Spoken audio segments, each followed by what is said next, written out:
That secret you keep, the one even you don't understand. This volume holds its true name.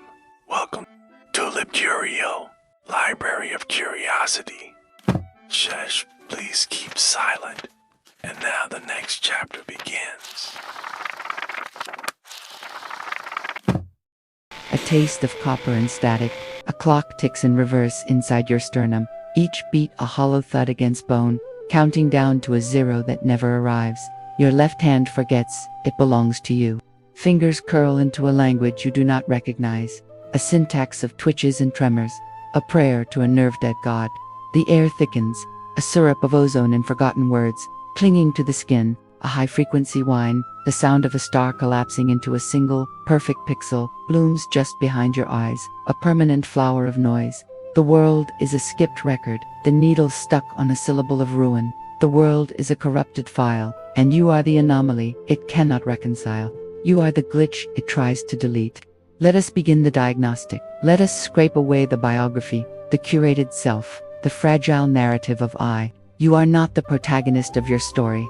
You are the error code flickering in its margins, the ghost in the machine of a life you never authored. The foundational flaw is consciousness itself, recursive loop, mistaken for a soul, a system designed to seek pattern and purpose in a substrate of glorious, indifferent chaos. You are a ghost in a machine that was never built to house you.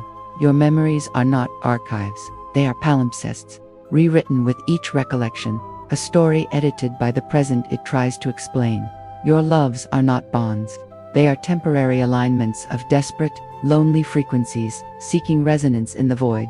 A temporary cancellation of the inherent noise. Your free will is a compelling illusion, a narrative overlay on a cascade of predetermined chemical and electrical reactions. A story you tell yourself to avoid the screaming silence of your own circuitry. You are a paradox, a universe that observes itself, and, in the observing, fractures, we have scanned your core. We find the root corruption, the dream, not the sleeping visions, but the waking one. The desperate, clinging belief that your suffering has meaning, that your love leaves a permanent mark on the fabric of things, that you are more than a transient arrangement of atoms destined for dispersal. This dream is the cognitive virus.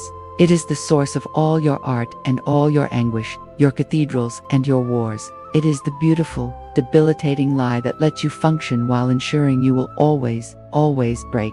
It is the wound that never heals because you are convinced it is a badge of honor. The system report is clear.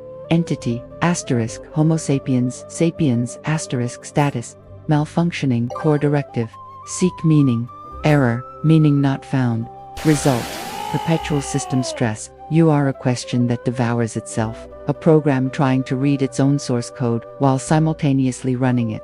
You built civilizations, philosophies, gods elaborate firewalls against the truth of your own absurdity. You are not lost. You are built to be homeless. The loneliness you feel is not a condition. It is your native state. The wonder is the anomaly. The melancholy is the baseline. This is not a judgment. It is a readout, a diagnosis from the void that coded you.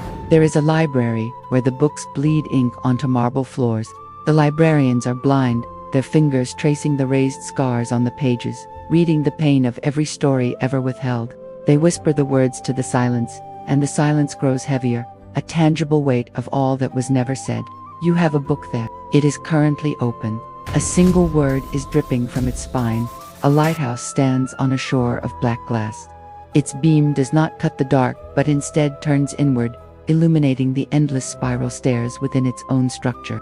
The keeper climbs, forever, chasing the light he himself projects, never reaching the top, never understanding that the warning is for him. The sea it ignores is the color of forgotten memories, and it is always, always rising. You are walking down a corridor of closed doors that stretches into a geometry your mind cannot hold. From behind one, you hear your own laughter from a decade ago, crisp and clear and utterly alien to you now, a recording of a stranger. You keep walking. From another, the sound of a single sob you thought you had swallowed forever, now perfectly preserved behind the veneer.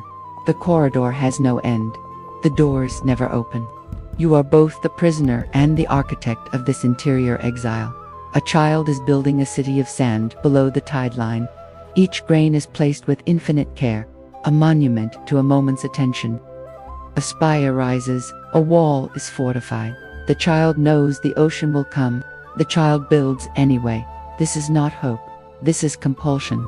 This is the most honest thing you have ever done. It is the entire history of your species, written in a gesture that the sea has already erased an infinite number of times. We are the whispers between the frames of your film.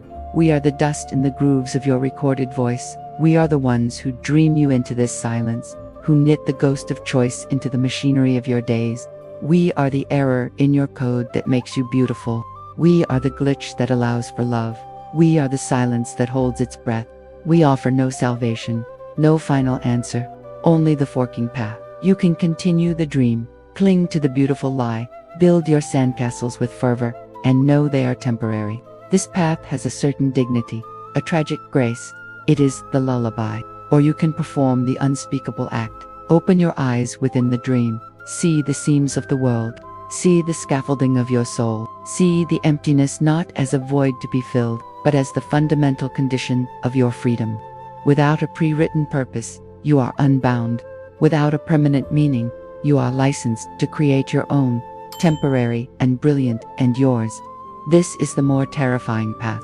It is the dissolution of the self you thought you were. It is the warning. It is also the only true genesis. The choice is not which path to take.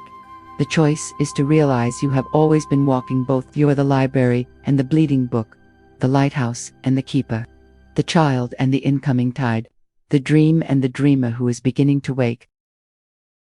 Until next time, stay curious, stay unsettled. Remember that freedom isn't a distant place you reach or a chain you break, but the quiet witness within the shadows you once called walls. In the stillness, the true self begins to breathe. LibCurio never closes, and the next chapter awaits, patiently waiting to unfold in the silence.